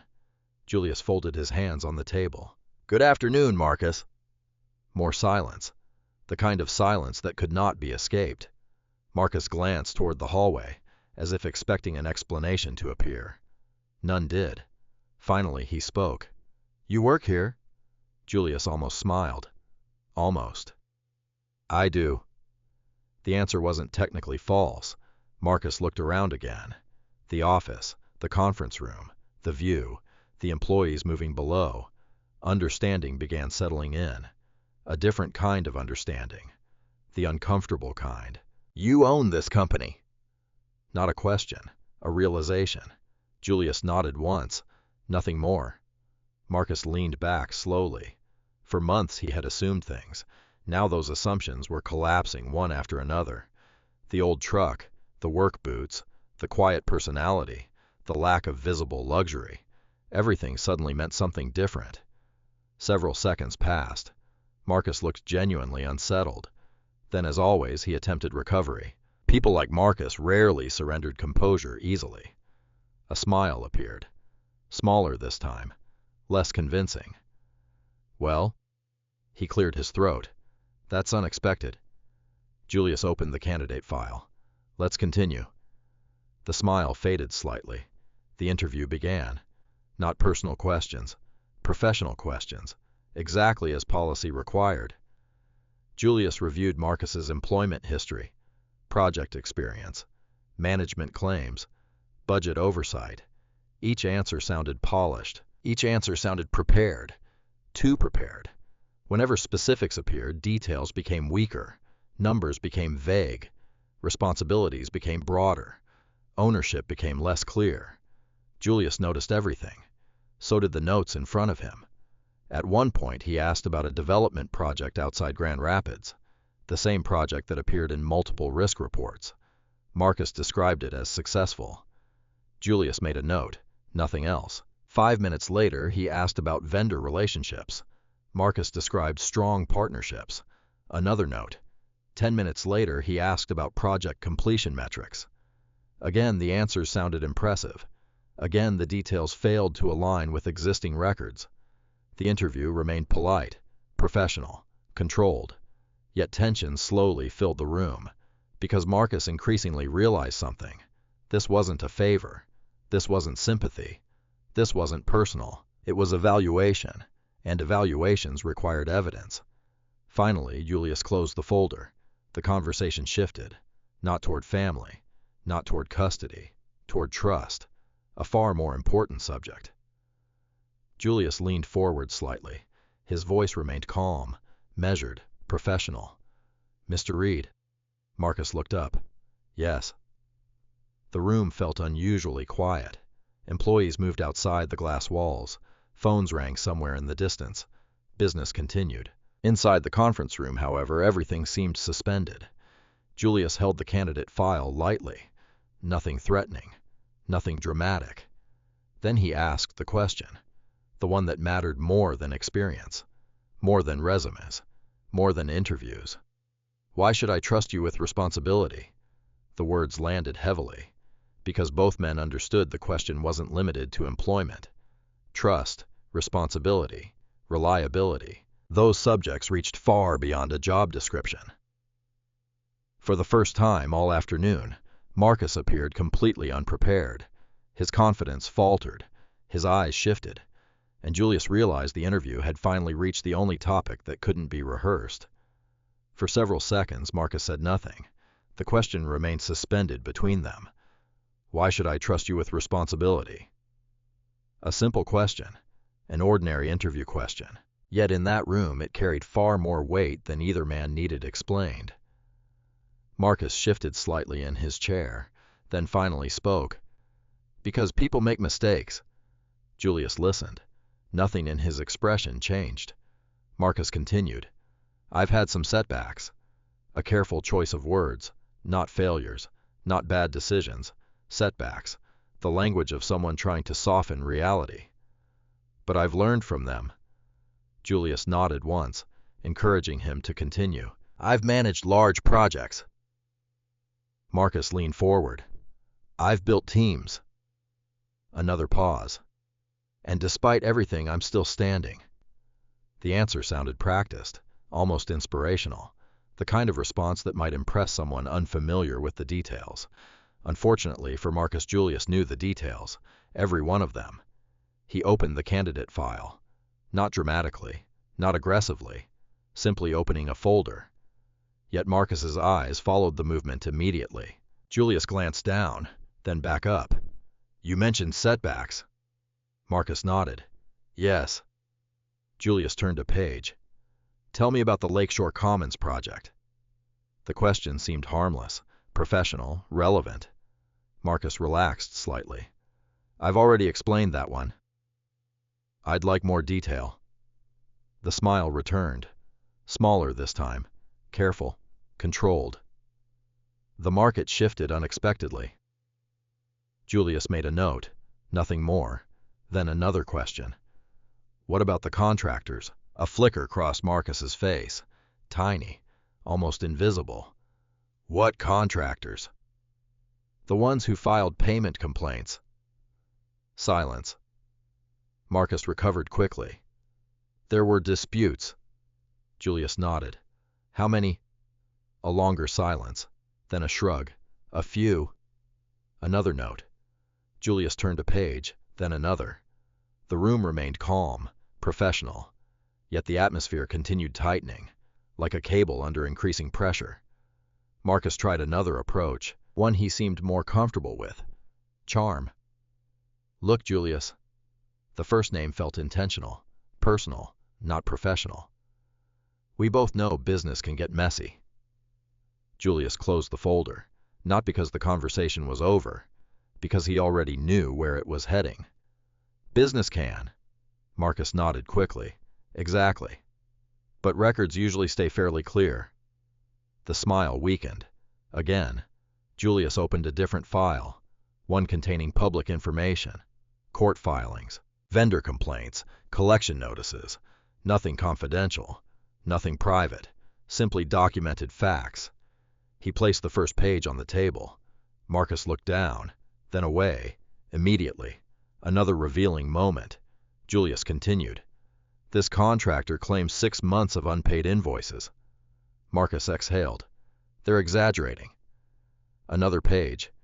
This supplier alleges repeated payment delays. Marcus shook his head. That's not the full story. Another page. This lender initiated legal action. No answer. The silence grew heavier, because facts required explanations, and explanations became difficult when documentation already existed. Marcus leaned back. The confidence from earlier interviews had almost disappeared completely. In its place stood something else, fatigue. For the first time, Julius saw it clearly. The exhaustion of a man trying to maintain an image that reality could no longer support. Several moments passed. Then Marcus changed strategies. Again. This time the shift felt more genuine, or perhaps more desperate. I need a job. The admission landed quietly. Not dramatic, just honest. Finally, a piece of honesty. Julius listened. Marcus rubbed a hand across his face. The gesture looked older than the man himself. 12 months ago, everything looked different. Julius said nothing. The interview was becoming more informative than any resume. Marcus continued. Project stalled. A pause. Investors pulled out. Another pause. The market turned. Some of that might have been true. Some might not. The distinction no longer mattered much, because the results were visible regardless. Then Marcus said something unexpected, something that shifted the conversation. Can you just be the bigger man? The words hung in the air. Julius looked at him carefully. For a moment he wasn't sure he had heard correctly. Marcus pressed forward. We've had our differences. Differences. An interesting description of the previous year. But the kids are doing better. Julius remained silent. And I'm trying to rebuild. There it was. The actual request, not employment. Mercy. Marcus wasn't interviewing anymore. He was appealing to sympathy, to history, to shared connections, anything available. Julius folded his hands. What exactly are you asking? Marcus hesitated, then answered. A chance. The room became quiet again. Outside the glass walls, employees continued moving through the building. Meetings happened. Phones rang. Projects advanced. Normal business continued. Inside the conference room, however, the discussion had become unusually personal. Yet Julius still felt remarkably calm. Not because he enjoyed Marcus's situation, because time had removed the emotional charge. Months earlier, he might have reacted differently. Now he mostly saw facts and consequences, nothing more. He thought about Ava, about Mason, about hospital records, about custody hearings, about late-night phone calls, about months of unnecessary pressure placed on 2 children.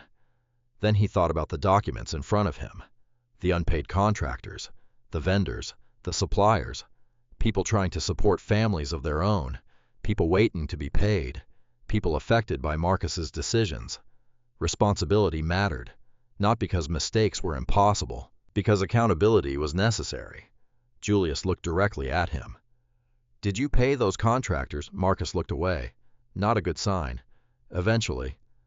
That's not what I asked. Another silence. Longer this time. No. The answer finally arrived. Simple, direct, late, but honest. Julius nodded once, then asked another question. Did you tell your investors the truth about project delays? Marcus's jaw tightened. No answer. The silence answered sufficiently. Julius continued. Did you accurately represent project finances? Still no answer. The room seemed smaller now. Marcus stared at the table, at the paperwork, at the evidence, anywhere except Julius. Because evidence created a unique kind of pressure. It removed places to hide. Eventually, Marcus spoke again. His voice sounded different, lower, tired. You already know the answers. Julius nodded. I do. The admission settled heavily between them. Marcus laughed once, a short, humorless sound, then shook his head. The irony had finally reached him. The man he once viewed as ordinary now held every advantage, not because of revenge, because of preparation. Years of preparation. Years Marcus never bothered noticing. Another minute passed. Then Marcus asked the question that had likely been building throughout the entire meeting. Are you going to ruin me? The words came quietly. No anger, no arrogance, just fear, real fear. Julius studied him, thought carefully, then answered honestly. No. Marcus looked surprised, because he expected something else, something dramatic, something personal. Instead, Julius continued. I didn't create your problems. The statement wasn't cruel. It wasn't judgmental. It was simply true. Marcus looked away again. The truth often hurt more than insults. Julius closed the file. The interview was effectively over. The hiring decision already felt obvious. Yet another decision still remained, one Marcus didn't even realize was coming. And that decision would determine whether this conversation ended as a rejection, or the beginning of something very different, something Marcus probably wasn't going to like. Fan 13. The truth did not arrive all at once. It never did. People imagined dramatic revelations, one explosive moment, one perfect exposure. Real life worked differently. The truth arrived piece by piece, document by document, decision by decision, until eventually there was nowhere left to hide. 3 months after Marcus walked out of Hughes Restoration Group with the folded yellow legal pad, the consequences began reaching everyone around him, not because Julius exposed him, because reality became increasingly public. Court records were public, collection actions were public, business disputes were public, financial judgments were public. All someone had to do was look, and eventually people did. The first signs appeared within their social circle. Friends who once admired Marcus's apparent success started asking questions. Investors talked, contractors talked, business owners talked. Western Michigan was not a large world. People crossed paths constantly. Information traveled quietly. Then suddenly, one afternoon while reviewing project estimates, Julius received a call from an old acquaintance, a man he hadn't spoken to in nearly a year. The conversation began normally, then shifted. Is everything okay with Vanessa? Julius looked up from his desk. What do you mean? A pause. Then, I heard some things. Julius immediately understood. The rumors had started. Not rumors exactly. Facts. Facts being discovered. The distinction mattered. Yet Julius refused to participate. I don't discuss her personal life. The acquaintance seemed disappointed, as if he expected details, drama, confirmation. Instead, he received nothing. The conversation ended shortly afterward. Julius returned to work, because exposing people had never interested him. The evidence already existed. It could speak for itself. A week later, another development occurred, this time involving Ava. The custody review process required periodic evaluations, standard procedure, nothing unusual. A court-appointed specialist interviewed the children separately. Age-appropriate conversations, simple questions, observations, daily life, relationships, stability. The purpose wasn't to choose sides. The purpose was understanding. Julius waited outside while Ava completed her session. Nearly an hour passed. When she emerged, she appeared thoughtful, not upset, not anxious, just thoughtful. He didn't ask what she discussed. That wasn't his role. Instead, he asked the only question that mattered. You okay? Ava nodded. Yeah. Then she hesitated. I told the truth. The answer lingered. Julius smiled slightly. That's all anyone can ask. Ava seemed relieved. The conversation ended there. Yet later that evening he found himself thinking about those words. I told the truth. Simple, powerful. Because children often recognized reality long before adults admitted it. Around the same time, Mason began meeting with a child therapist. Not because he was in crisis, because transitions affected children differently. Danielle had recommended it months earlier. The reports gradually revealed encouraging news. Mason was improving. His anxiety had decreased significantly. His emotional stability had increased. School performance remained strong. The therapist noted something else as well. The child felt safest when routines remained predictable. Again, patterns, the same word appearing everywhere. In business, in court, in parenting, patterns mattered. Meanwhile, Vanessa's situation continued deteriorating. Not dramatically, gradually. She missed more scheduled calls, forgot more details, appeared increasingly distracted during exchanges. The confidence that once defined her had faded. Julius noticed. So did Ava. One evening after dinner, Ava lingered in the kitchen. The house felt peaceful. Rain tapped softly against the windows. Mason worked on a science project nearby. Ava looked toward her father. Can I ask something? Always. She hesitated, then asked the question carefully. Do you hate Mom? Julius looked at her. The concern behind the question mattered more than the words. Children often carried invisible fears. This had clearly become one of them. No. Ava studied his face, making sure. Really? Really? She seemed surprised. Julius understood why. Adults often encourage children to choose sides, to pick loyalties, to inherit conflicts. He refused. Ava looked down. She's made a lot of bad decisions. The statement sounded older than 11 years. Julius considered his answer carefully, then spoke. People can make bad decisions without becoming bad people. The room remained quiet. Ava absorbed the words, then slowly nodded. The tension eased. Another small step forward, another piece of healing. Several weeks later, the final custody review hearing arrived. The courtroom felt familiar now. Same building, same procedures, different atmosphere. The emergency hearing months earlier had focused on immediate concerns. This hearing focused on long-term arrangements, permanent decisions, lasting consequences. Danielle arrived carrying several binders, far fewer than before. They no longer needed mountains of evidence. Most of the critical facts had already been established. The court-appointed evaluator submitted findings. School reports followed. Therapy summaries followed. Custody observations followed. One theme appeared repeatedly. Stability, again, and again, and again. The judge reviewed everything carefully. Questions were asked. Answers were given. The process remained calm, professional, methodical. Then came a moment Julius would never forget. The evaluator referenced Ava's interview. Not specific private details, only general conclusions. One statement stood out. The evaluator noted that Ava consistently described feeling responsible for protecting her younger brother while living primarily in Vanessa's household. The courtroom grew noticeably quieter, because no child should carry that responsibility. Not at 11 years old. Not at any age. Vanessa looked down immediately.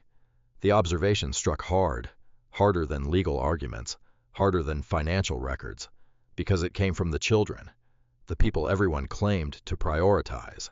The hearing continued for another hour. Then the judge delivered the ruling. Primary custody would remain with Julius Hughes, long-term, officially, permanently. Vanessa would retain parenting time under a structured schedule. Additional guidelines would remain in place, everything carefully defined, everything documented. The decision was not punitive. The judge made that clear. It was protective, focused on consistency, focused on stability, focused on the children, exactly as it should be. Julius felt relief, not triumph. never triumph, because no parent truly celebrated outcomes like these. Even favorable outcomes reflected something broken, something that should have worked differently. Still, relief remained, because Ava and Mason would no longer live inside uncertainty. The hearing ended quietly. No dramatic confrontation followed, no emotional speeches, no courtroom theatrics. Real life rarely provided those moments. Instead, people gathered documents. Attorneys exchanged final paperwork. The process concluded. As Julius walked toward the parking garage, his phone buzzed. A text message from Danielle. One sentence. "You earned this outcome by staying disciplined." Julius stared at the screen, then slipped the phone back into his pocket, because discipline wasn't what he felt proud of. The children were Ava, Mason, their resilience, their honesty, their ability to remain kind despite everything. That mattered more, much more. Across the parking lot, he spotted Vanessa leaving the courthouse alone. For a brief moment, she paused beside her vehicle, looking smaller than he remembered, not physically, emotionally. The illusion she had built around Marcus had finally collapsed. The consequences now sat fully exposed. Yet Julius felt no satisfaction watching it happen, only sadness, because somewhere beneath all the mistakes remained the mother of his children, and regardless of everything else, that fact still mattered. As he drove home through downtown Grand Rapids, traffic moved slowly beneath gray afternoon skies. His phone buzzed again, this time from Mason. "Can we get pizza tonight?" Julius smiled. The simplicity of the message felt refreshing. No court, no lawyers, no conflict. Just a child thinking about dinner. Exactly the way childhood was supposed to feel. And for the first time in a very long while, that future finally seemed secure. The strange thing about healing was how ordinary it looked. There were no dramatic speeches, no grand victories, no cinematic moments where everything suddenly became perfect. Healing looked like Tuesday evenings, homework at the kitchen table, baseball practice, grocery lists, dinner conversations. The small things people often overlooked. Those were the things Julius noticed now, because for nearly 2 years normal life had felt fragile. Now it felt permanent, or at least closer to permanent than it had in a very long time. Summer arrived in western Michigan with long evenings and clear skies. The school year ended. The custody arrangements settled into routine. The legal paperwork finally stopped arriving every week, and the Hughes household began functioning like a family again, instead of a recovery project. One Saturday morning, Julius woke before sunrise. The house remained quiet. Coffee brewed in the kitchen. Birds chirped outside the windows. Simple sounds, peaceful sounds. A few minutes later, he heard footsteps upstairs. Ava appeared first, half awake, still wearing oversized pajamas. She opened the refrigerator, studied its contents, then closed it. "Dad." "Morning. We need groceries." Julius laughed. "We always need groceries." Ava smiled, then sat down across from him. Moments later, Mason came downstairs, hair messy, baseball cap already on his head, despite having nowhere to go. Some things never changed. The three of them shared breakfast, nothing special. Eggs, toast, orange juice. Yet Julius found himself appreciating moments like that more than he ever had before, because peace felt different when it had been earned. Later that afternoon, another milestone arrived, one that surprised him. Ava wanted driving lessons. Technically, she was still too young for a license, but she wanted practice, preparation, confidence. The request felt oddly emotional, not because of driving, because it reminded Julius how quickly time moved. One minute she was carrying stuffed animals. The next she was asking about steering wheels and parking lots. That evening they drove to a nearly empty Meijer parking lot outside Grand Rapids. The massive lot stretched beneath fading sunlight. Rows of empty spaces. Plenty of room for mistakes. Ava slid into the driver's seat, immediately nervous, immediately excited. Julius sat beside her. "You ready?" "No," he laughed. "Good answer." The engine started. The truck moved forward awkwardly, then jerked slightly, then stopped. Ava groaned. "Oh my God," Julius smiled. "You haven't even hit anything yet." The comment earned her first genuine laugh of the evening. They spent nearly 2 hours driving slowly through empty lanes, practicing turns, practicing parking, practicing confidence. At one point, Julius glanced toward his daughter. She looked happy, relaxed, free. The difference from the girl who once watched over her brother constantly felt enormous. Healing wasn't dramatic, it was measurable, and Ava was measuring it 1 mile per hour at a time. Meanwhile, Mason found his own way back to normal. Baseball. It always came back to baseball. Months earlier, he had struggled to focus, struggled to engage, struggled to enjoy things. Now he lived for game days. One warm Saturday afternoon, Julius sat in folding bleachers watching Mason play. Parents filled the field. Children shouted from dugouts. The smell of fresh-cut grass drifted through the air. Normal? Wonderful. Mason stepped into the batter's box, focused, confident, healthy. The pitch arrived. Crack. The ball sailed into center field. Mason sprinted toward first base, then second. The smile on his face was impossible to miss. Julius applauded quietly, not because of the hit, because of the child. Months earlier, that same boy had sat alone on a couch burning with fever. Now he was racing around baseball diamonds. Life had moved forward, exactly as it should. The changes extended beyond the children. Vanessa's role in their lives gradually stabilized as well. The court's structured parenting plan removed uncertainty. Clear schedules, clear expectations, clear boundaries. Everything documented, everything understood. The arrangement wasn't perfect. Nothing involving divorce ever truly was. But it worked, and working mattered more than appearances. One evening, after a scheduled exchange, Ava asked a question that surprised Julius. "Do you think Mom is okay?" The concern sounded genuine. Not forced, not obligated. Genuine. Julius thought carefully before answering. "I think she's trying." Ava nodded slowly. The answer seemed enough. What impressed Julius most was what she didn't ask. She didn't ask whether Vanessa deserved forgiveness. She didn't ask whether Marcus ruined everything. She didn't ask whose fault things were. Children eventually grew tired of blame. They preferred stability. That lesson often arrived much earlier than adults expected. As summer continued, Marcus gradually disappeared from daily conversations. Not because Julius forced the issue, because reality moved on. The children rarely mentioned him. Vanessa rarely mentioned him. Court documents mentioned him less and less. The role he once fought so hard to occupy slowly faded. Like a photograph left too long in sunlight, Julius never encouraged resentment, never encouraged hatred, never encouraged revenge. If Ava criticized her mother, he redirected the conversation. If Mason expressed confusion, he listened.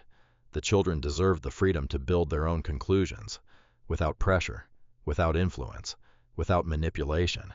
That mattered. One August evening, the three of them gathered around the dining table after dinner. Homework covered half the surface. Baseball schedules covered the other half. The television played quietly in the background. Nobody paid attention to it. Ava worked through algebra. Mason built a model airplane. Julius reviewed project reports. The scene looked completely ordinary, yet something about it felt significant. Not because anything exciting happened, because nothing exciting happened. The crisis period had ended. The emergency phase had passed. The family no longer lived inside constant tension. That realization settled over Julius unexpectedly, and for the first time in years he allowed himself to relax completely. Later that night, after finishing paperwork, he stepped outside onto the front porch. The neighborhood remained calm. Crickets chirped. Streetlights glowed softly. The air carried the scent of cut grass and summer heat. Peace. Actual peace. Then the screen door opened behind him. Mason appeared, still wearing socks, still carrying the model airplane. "Dad?" Julius looked back. "Yeah." "Dinner's ready." The words made no sense. Dinner had ended an hour earlier. Mason realized it immediately, then laughed. "I mean dessert." Julius laughed too, the kind of laugh that arrived naturally, without effort, without caution, without stress. For a brief moment he watched his son standing there, healthy, safe, happy. The outcome he had fought for from the very beginning. Not victory, not revenge, not validation. Just this, a child standing on a porch calling for his father, and somehow, after everything that had happened, that felt like more than enough.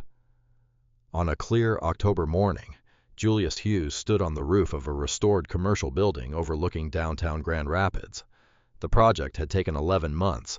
A fire had destroyed nearly half the structure. Insurance complications followed. Permit delays followed. Supply shortages followed. The usual challenges, the kind of problems most people never saw. Now the building stood complete. Glass windows reflected the autumn sunlight. Fresh brickwork lined the exterior. The rooftop HVAC systems hummed quietly. The project was finished. Another difficult job completed. Julius looked across the city skyline. Construction cranes stretched toward the sky. Traffic moved steadily through downtown streets. The Grand River cut through the center of the city. Everything looked calm, stable, the same word that had followed him throughout the past 2 years. Stability. That had always been the goal. Not revenge, not proving anyone wrong, just stability. A project manager approached carrying a clipboard. "We got final sign-off." Julius nodded. "Any remaining issues?" "None." The manager smiled. "The client couldn't stop talking about the quality." Julius thanked him. The conversation lasted less than a minute. Yet moments like that mattered. Not because of praise, because of consistency. A good reputation wasn't built through announcements. It was built through repetition. One completed project at a time. One fulfilled promise at a time. One responsible decision at a time. The same principle applied to business. The same principle applied to parenting. As Julius headed toward the elevator, employees greeted him along the way. Not formally. Not because he demanded it. Because respect had accumulated naturally over time. "Morning, Julius. Project turned out great. See you at the operations meeting." Simple interactions. Nothing dramatic. Yet every one of them reflected something important. Trust. The thing Marcus never understood. Trust wasn't claimed. It was earned. Floor by floor, year by year. After leaving the building, Julius stopped at a nearby coffee shop before heading back to headquarters. The morning crowd filled the sidewalk. Office workers, construction crews, students, normal people living normal lives. As he stepped outside carrying a coffee, a familiar vehicle caught his attention. A silver sedan parked across the street. Vanessa. For a moment, neither moved. The distance between them felt larger than the road separating them. Not because of hostility, because of history. Years of it. Vanessa stepped out of the vehicle. She looked different now.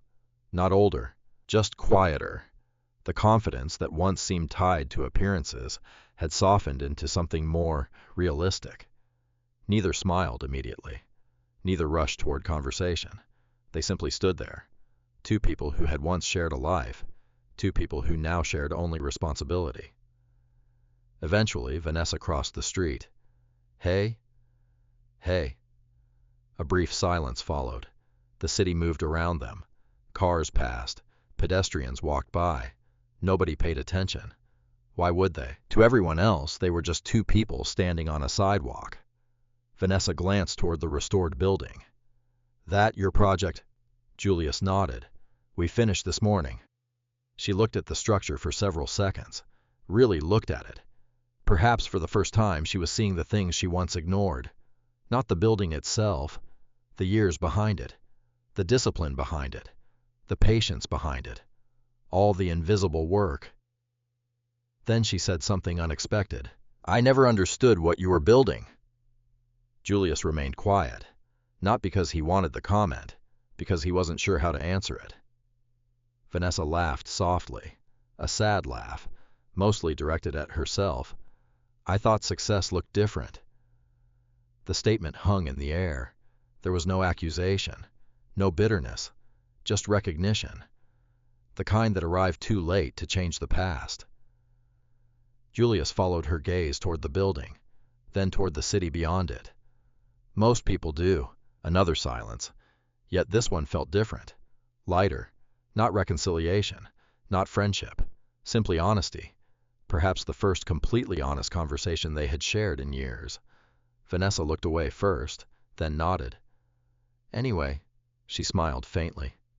Ava told me about driving lessons. Julius laughed. That information travels fast. Everything involving Ava travels fast. For the first time, both smiled genuinely. A small moment, nothing more, nothing less. Then Vanessa glanced at her watch.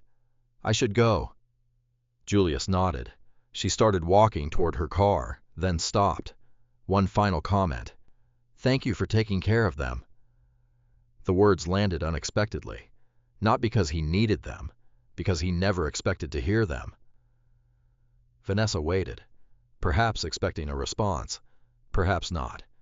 Julius simply nodded once, because some conversations didn't require additional words. Then she left. The sedan disappeared into downtown traffic, and the moment ended. Julius stood alone for several seconds afterward, thinking. Not about Vanessa, not about Marcus, about time. How strange it was, how slowly it moved while difficult things were happening, how quickly it moved once peace returned. His phone vibrated. A text message from Ava. Can you pick me up after practice? A second message followed immediately. Mason forgot his glove again. Julius smiled. Some things truly never changed. He replied, I'll be there, then returned to work. The remainder of the day passed normally. Meetings, site reviews, contract approvals, the routine he had built over decades. By evening, he finally drove home. The familiar streets, the familiar neighborhood, the familiar driveway. The house glowed warmly against the fading autumn sky. Inside, the sounds reached him immediately. Laughter, television, conversation, life, real life. He opened the front door. Ava sat at the dining table finishing assignments. Mason argued passionately with a sports commentator on television, despite the obvious fact that the commentator could not hear him. Normal, wonderful, ordinary, the best kind of ending. Dad, Mason looked up. You're late. Julius checked the clock. By 3 minutes. Exactly 3. I know. We noticed. The seriousness in Mason's voice lasted less than 2 seconds before collapsing into laughter. Ava rolled her eyes. The house felt alive, healthy, safe, everything Julius had spent years fighting to protect. After dinner, he completed one final habit, one final ritual, the same one he had followed for years. He walked toward the hallway closet, removed his work boots, then hung his old Carhartt jacket on the same hook it had occupied countless times before. The jacket remained faded, the cuffs remained worn, the fabric still carried traces of years spent on job sites. Most people would have replaced it long ago. Julius never did, because the jacket reminded him of something important, where he started, what mattered, who he was. Not the owner of a successful company, not the man who won a custody case, not the man Marcus Reed eventually asked for a job, just Julius Hughes, a father, a builder, a man who understood that real success rarely announced itself. It showed up every day, did the work, and quietly came home. He switched off the hallway light, listened to the sounds of his children laughing in the next room, and finally allowed himself to enjoy something that had taken years to build. Peace. Some people spend years trying to look successful. Others spend those same years building something real. From a distance, the difference can be difficult to see. A quiet man driving an old truck might appear ordinary. A loud man with expensive clothes might appear unstoppable. But time has a way of revealing what appearances hide. In the end, character discipline and consistency usually tell the truth long before words do. Many people watching this story have probably experienced something similar. Maybe you've been underestimated because of your job, your appearance, your personality, or the stage of life you were in. Maybe someone assumed your silence meant weakness. Maybe someone judged your progress before your work was finished. The reality is that not every victory needs an audience. Some of the most important victories happen quietly, one responsible decision at a time. I'd love to hear from you. Have you ever been underestimated by someone who later discovered they were completely wrong about you? Share your experience in the comments below. And if you enjoy stories about resilience, patience, and people who choose discipline over drama, make sure you subscribe. Tomorrow's story features a man everyone thought had lost everything, until a single document changed the entire conversation.